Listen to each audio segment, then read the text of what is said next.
Hello everyone.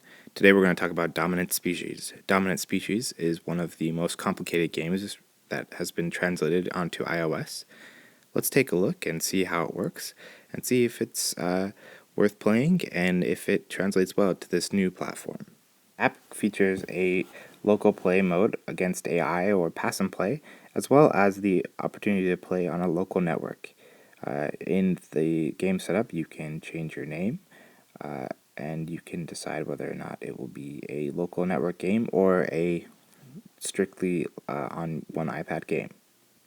You also can change several alternate rules according to how you like, and also some options to speed up the game to make it a much shorter game. Once you've done this, you can also decide the number of players you will play with. There are 2 levels of AI currently. The easy AI is very easy.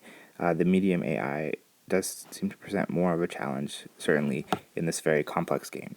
In Dominant Species, each player selects an animal that they would like to be. Once they have selected this animal, the game is a worker placement game. People will have a certain number of actions that they will take each turn, and they assign these actions to one of the available choices on the right-hand side. In Dominant Species, there are many choices as well as many options. Because you may not remember everything that's going on, you can select any of the options and read what they do. The text is very lengthy, but does explain what each option does. Apart from this, you can see the available cards. This is what will happen when you score points on a certain tile. You can select one of those cards, as well as you can see the tiles that are coming up if you want to expand the board. It also shows the scoring and which pieces have been killed. This is very helpful, and though it's not all on one screen, it is accessible if you need the information. Apart from the standard play options, you can join local network games, which is great if people have multiple devices and they're in one location. Settings, which allows you to change your default online name, as well as decide on sound choices, which are very minimal in the game as it is. If you do not already know the game, there's the full rulebook, which you can read, which is fairly dense, but does provide all the information.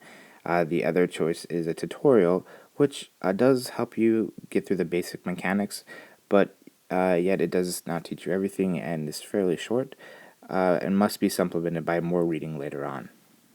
As mentioned, the AI is not incredibly strong, so in order of learning the game, you will have a lot to learn, but you won't feel like you're getting slammed by the AI each time, which can happen in some other complex games. Some early reviews of this app have been fairly hard on it, and rightfully so. The UI is very difficult to navigate, and it's very archaic looking. The assets that they maintain to use mirror the board game exactly and do not really take advantage of any of the video gaming aspects of being on the iOS platform.